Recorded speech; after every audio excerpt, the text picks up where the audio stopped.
Time लगा देते हैं। तो देखो टाइम मैनेजमेंट के लिए तुम्हें क्या करना होगा, सबसे पहले तो तुम्हें फॉर्मेट सबके आने चाहिए। अब भैया हमें तो फॉर्मेट ही नहीं आते, क्या फॉर्मेट के लिए भी कोई स्ट्रैटेजी है क्या, फॉर्मेट्स को याद कैसे करें?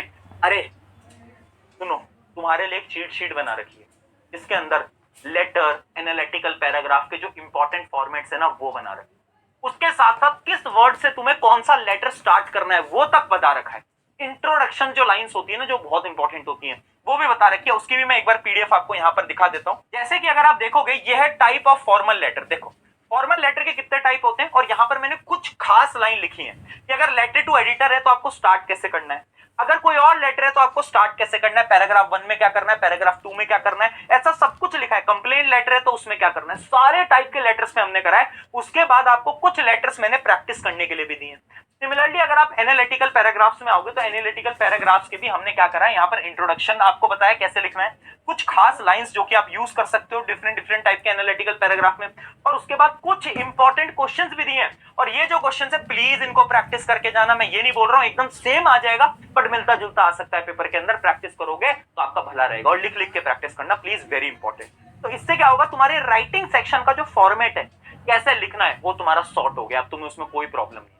उसके बाद तुम्हें राइटिंग सेक्शन में क्या करना है, वापस से आते हैं उसकी स्ट्रेटेजी की तरफ। देखो अब तुम्हें क्या करना है ना, जब भी तुम कोई भी लेटर या फिर तुम कुछ एनालिटिकल पैराग्राफ स्पेशली लिखने वाले हो ना, तो तुम अपने दिमाग में ना पॉइंट सोच लो कि तुम क्या 3-4 पॉइंट्स के ऊपर पूरे के पूरे पैराग्राफ को लिखोगे।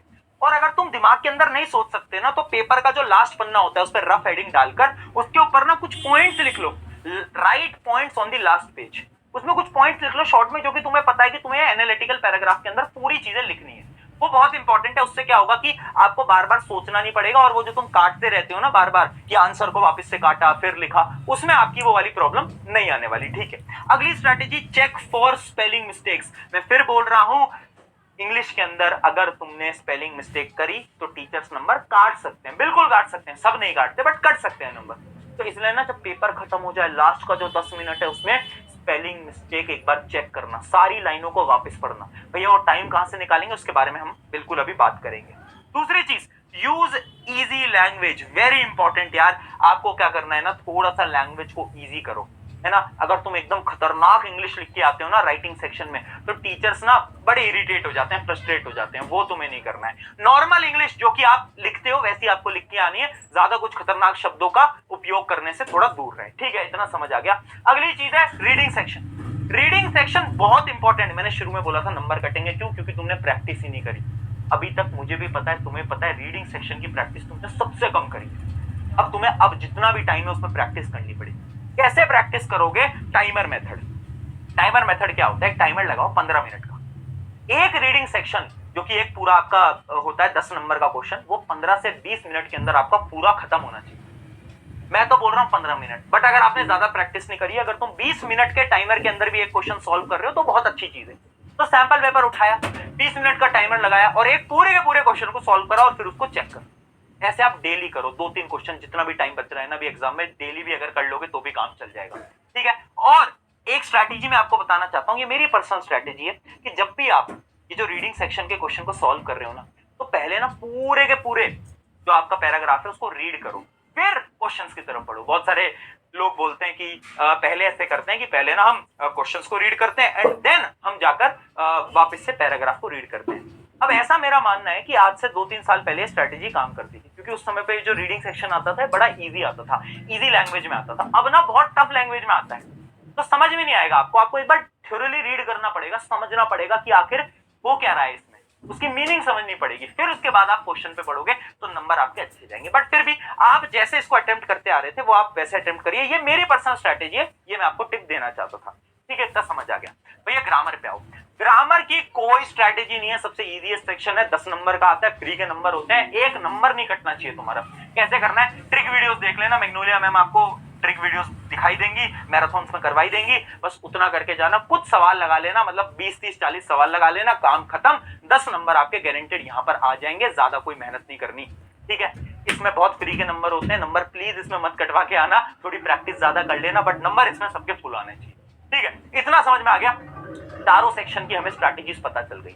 अब आते हैं टाइम मैनेजमेंट के ऊपर कि भैया आप हमें ये बताओ कि हम आखिर अटेम्प्ट कैसे करें, कौन से ऑर्डर में अटेम्प्ट करें पहले कौन से सेक्शन को अटेम्प्ट करें, है ना। तो यही तुम बोलते हो ना टाइम मैनेजमेंट कैसे करना है। तो देखो मैं एक पर्सनल स्ट्रेटेजी बताऊं, सबसे पहले इजी पोर्शन उठाओ और फिर आगे बढ़ते जाओ हार्ड पोर्शन। देखो यार, तुमने सैंपल पेपर अटेम्प्ट करे अभी तक, करे होंगे ना। तुम जैसे सैंपल पेपर में अटेम्प्ट करते आ रहे थे ना, पेपर को भी वैसे अटेम्प्ट करना। अगर तुम पहले रीडिंग पे आते थे, फिर सेक्शन बी, फिर सेक्शन सी, जैसे तुम करते आ रहे थे वैसे ही करना। अब अचानक से चेंज मत करो आखिरी के टाइम पे। लेकिन अगर तुम वो बच्चे हो जिसने ज्यादा सैंपल पेपर लगाए ही नहीं, जिसको पता ही नहीं कि भैया अटेम्प्ट कैसे करना है, तो तुम मेरी स्ट्रैटेजी फॉलो कर लो। इजीएस्ट सेक्शन कौन सा होता है? देखो यार, पूरे साल भर ना हमने पढ़ा क्या है? हमने पढ़ा है लिटरेचर, लिटरेचर ही पढ़ा है, तो हमारे लिए इजीएस्ट है। उसके क्वेश्चंस आपको मोस्टली आते ही होंगे। तो मैं सबसे पहले क्या करता, मैं सबसे पहले जो लिटरेचर वाला होता था उस पूरे सेक्शन को निपटाता। कितने समय में निपटाता? अराउंड 1 घंटे 10 मिनट में 1 घंटे 10 मिनट में। फिर मैं क्या करता, फिर मैं रीडिंग सेक्शन पे जाता, क्योंकि अगर तुम रीडिंग को लास्ट में करोगे ना, एक तो ना लास्ट में थोड़ी हड़बड़ाहट होती है, और रीडिंग वाले सेक्शन में ना थोड़ा सा तुम्हारे दिमाग को पीस चाहिए होता है, शांति से तुम पढ़ पाओ और फिर तुम आंसर्स को ढूंढो। इस वजह से मैं बोल रहा हूँ लास्ट में रीडिंग को अगर तुम अटेम्प्ट ना करो तो तुम्हारा भला हो जाएगा। इसलिए तुम क्या करो, सेकंड टाइम पे रीडिंग को अटेम्प्ट करो। 40 मिनट तुम ले सकते हो, 2 क्वेश्चन होते हैं, 20-20 मिनट दोनों के, 40 मिनट आपके लिए मोर देन सफिशिएंट है। फिर आप क्या करोगे, फिर आप आना राइटिंग पे। राइटिंग पे आप अराउंड कितने 50 मिनट ले सकते हो, 2 ही आपको अटेम्प्ट करने, तो आप राइटिंग में 50 मिनट यहाँ पर ले सकते हो। एंड देन ग्रामर पे अगर मैं आता हूं तो ग्रामर 10 से 15 मिनट के अंदर आपकी ग्रामर पूरी की पूरी सॉल्व हो जाती है। आपको पता है, मुझे पता है, उसमें ज्यादा टाइम नहीं लगता।